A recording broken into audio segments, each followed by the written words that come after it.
ایک مرتبہ جب قبیلہ قریش مکہ نے اسلام کو اس پوری دنیا میں پھیلتے ہوئے دیکھا کہ اس اکیلے محمد کی وجہ سے ہمارے لوگ جو بتوں کی پوجا کرتے ہیں، جو بتوں کو اپنا خدا مانتے ہیں، وہ لوگ روز بروز اس کے بتائے ہوئے دین میں داخل ہوتے جا رہے ہیں، اور اگر ایسے ہی چلتا رہا تو بہت جلد ہمارے ہی لوگ اس محمد کے دین کو قبول کر کے ہمیں ہی قتل کر دیں گے۔ اسی وجہ سے قبیلہ قریش مکہ نے قبیلہ قریش مکہ وہ قبیلہ ہے، وہ خاندان ہے کہ جس قبیلے نے اپنی ساری زندگی اس کام کے لیے لگا دی کہ کسی نہ کسی طرح اس محمد کے بتائے ہوئے دین کو جھوٹا ثابت کیا جائے اور اس کے دین کا نام و نشان اس دنیا کی صفحہ ہستی سے مٹا دیا جائے۔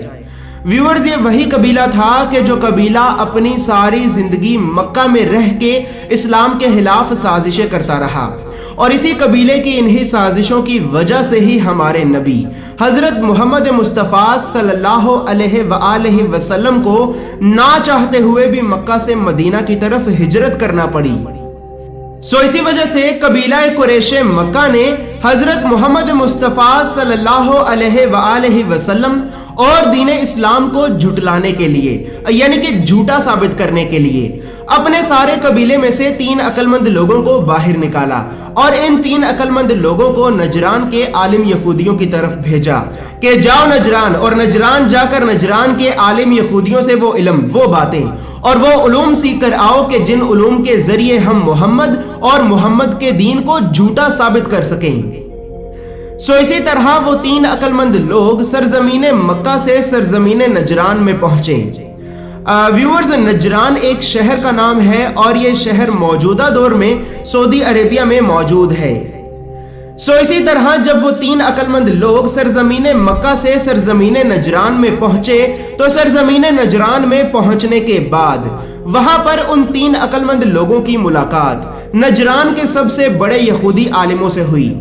تو وہاں کے یہودی عالموں نے ان 3 عقل مند لوگوں کو 3 سوال بتائے اور کہا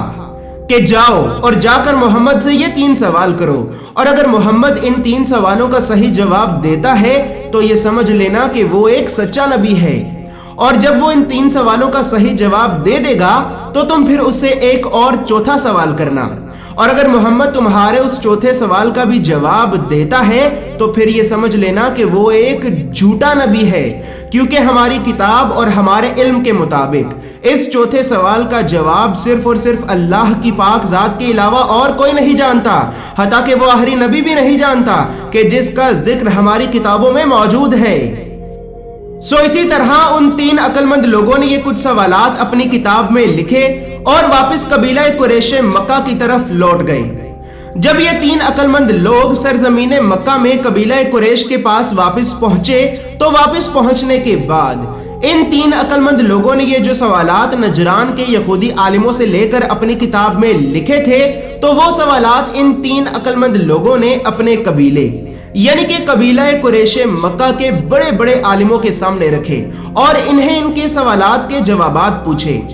لیکن قبیلہ قریش مکہ کے بڑے بڑے عالم بھی ان سوالات کے جوابات نہ دے سکے۔ جب قبیلہ قریش کے لوگوں نے یہ دیکھا کہ ہمارے بڑے بڑے عالم بھی ان سوالات کے جوابات نہیں دے پا رہے تو انہوں نے کہا، ہاں اب چلتے ہیں محمد کے پاس، آج دیکھیں تو صحیح کہ یہ محمد ہمارے ان سوالات کے جوابات کیسے دیتا ہے۔ آج تو محمد کے دین کو ہم سے کوئی نہیں بچا سکتا، آج ہمیں اسے جھوٹا ہی ثابت کرنا ہوگا اور آج ہم اس کے دین کو جھوٹا ثابت کر کے ہی رہیں گے۔ لہٰذا قبیلہ قریش مکہ کے بہت بڑے بڑے عالم حضرت محمد مصطفیٰ صلی اللہ علیہ وآلہ وسلم اور حضرت محمد مصطفیٰ صلی اللہ علیہ وآلہ وسلم کے چچا حضرت جناب ابو طالب کے پاس پہنچے اور حضرت جناب ابو طالب سے کہنے لگے کہ اے ابو طالب، تمہارا بھتیجا محمد ہماری قوم کی مخالفت کر رہا ہے، لوگوں کو بے وقوف بنا رہا ہے اور لوگوں کے درمیان فساد پھیلا رہا ہے، اور وہ کہتا ہے کہ اس پر آسمانوں سے وحی نازل ہوتی ہے۔ اچھا، تو آج ہم اس کے لیے کچھ سوالات لے کر آئے ہیں، اگر تمہارا بھتیجا محمد ہمارے سوالوں کے جواب دیتا ہے تو پھر ہم اسے ایک سچا نبی مان لیں گے، اور اگر وہ ہمارے سوالوں کے صحیح جواب نہیں دے پایا تو پھر وہ ایک جھوٹا نبی ہوگا۔ جب حضرت جناب ابو طالب نے یہ سنا تو آپ نے قبیلہ قریش مکہ سے کہا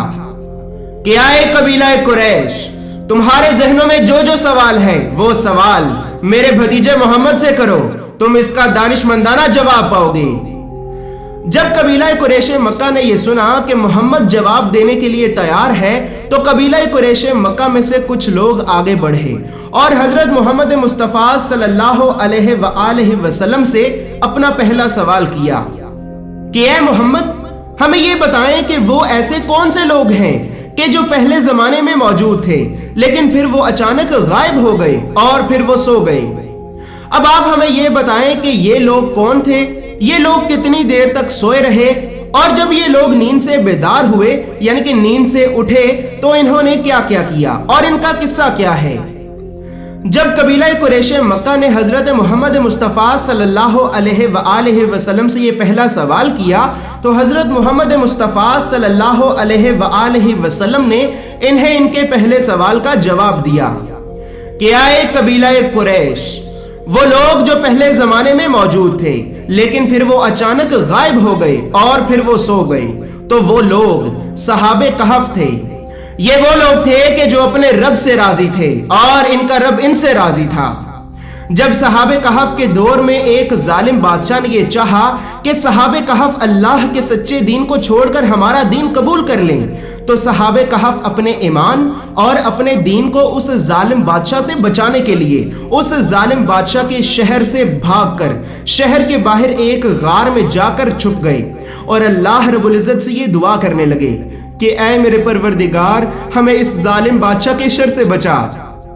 آئے قبیلہ قریش، جب صحابہ کہف دعا کرنے کے بعد اسی غار میں سو گئے تو اللہ رب العزت نے انہیں 300 سال اور 9 دن تک اسی غار میں سلائے رکھا، یہاں تک کہ وہ ظالم بادشاہ مر گیا۔ اور اسی طرح اللہ رب العزت نے صحابہ کہف کو اس ظالم بادشاہ کے شر سے بچا لیا، اور بے شک یہ میرے پروردگار کا ایک معجزہ تھا۔ اسی طرح اس کے بعد قبیلہ قریش مکہ نے اپنا دوسرا سوال حضرت محمد مصطفیٰ صلی اللہ علیہ وآلہ وسلم سے کیا کہ اے محمد، آپ ہمیں یہ بتائیں کہ جب حضرت جناب موسیٰ نے اللہ رب العزت سے یہ پوچھا تھا کہ اے میرے پروردگار، کیا میرے علاوہ اس دنیا میں مجھ سے بھی زیادہ علم والا کوئی انسان موجود ہے یا پھر نہیں، تو اے محمد، اللہ رب العزت نے حضرت جناب موسیٰ سے جواب میں یہ فرمایا تھا کہ ہاں اے موسیٰ، اس دنیا میں تجھ سے بھی زیادہ علم والا انسان موجود ہے۔ اے محمد، اب آپ ہمیں یہ بتائیں کہ وہ انسان کون تھا جو حضرت جناب موسیٰ سے بھی زیادہ علم رکھتا تھا، اور یہ سارا قصہ کیا تھا؟ تو حضرت محمد مصطفیٰ صلی اللہ علیہ وآلہ وسلم نے انہیں ان کے دوسرے سوال کا جواب دیا کہ آئے قبیلہ قریش، وہ انسان جو حضرت جناب موسیٰ علیہ السلام سے بھی زیادہ علم رکھتا تھا تو وہ انسان حضرت خضر علیہ السلام ہے۔ جب کسی شخص نے حضرت موسیٰ سے یہ پوچھا تھا کہ اے موسیٰ، کیا آپ کے علاوہ بھی اس دنیا میں کوئی ایسا انسان ہے جو آپ سے بھی زیادہ علم رکھتا ہو، تو حضرت موسیٰ نے کہا کہ اے بندہ خدا، میں نہیں جانتا۔ اس کے بعد حضرت موسیٰ علیہ السلام نے یہی سوال اللہ رب العزت سے بھی کیا تھا کہ اے میرے پروردگار، کیا میرے علاوہ بھی اس دنیا میں کوئی ایسا انسان ہے جو مجھ سے بھی زیادہ علم رکھتا ہو؟ تو اللہ رب العزت نے حضرت موسیٰ سے فرمایا کہ ہاں موسیٰ، اس دنیا میں تیرے علاوہ بھی ایک ایسا انسان ہے جو تجھ سے بھی زیادہ علم رکھتا ہے، اور وہ انسان تجھے اس جگہ پر ملے گا کہ جہاں پر 2 سمندر آپس میں ملتے ہیں۔ تو اسی طرح حضرت جناب موسیٰ علیہ السلام بہت سی مشکلات کا سفر طے کرتے ہوئے وہاں تک پہنچے کہ جہاں پر 2 سمندر آپس میں ملتے ہیں۔ تو وہاں پہنچنے کے بعد حضرت موسیٰ کی ملاقات حضرت خضر علیہ السلام سے ہوئی۔ تو جب حضرت موسیٰ حضرت خضر سے ملے تو حضرت موسیٰ نے حضرت خضر سے نہایت ہی ادب اور احترام سے پوچھا کہ اے جناب خضر، کیا میں آپ کے ساتھ کچھ وقت گزار سکتا ہوں تاکہ اللہ رب العزت نے جو علم آپ کو عطا کیا ہے اس علم میں سے کچھ علم میں بھی حاصل کر لوں؟ تو حضرت خضر علیہ السلام نے فرمایا کہ اے موسیٰ، آپ صبر نہیں کر پائیں گے۔ تو حضرت موسیٰ علیہ السلام نے کہا کہ اے جناب خضر، انشاءاللہ آپ مجھے صبر کرنے والوں میں سے پائیں گے، اور میں خاموشی سے ہی آپ کے ساتھ بس چلتا رہوں گا۔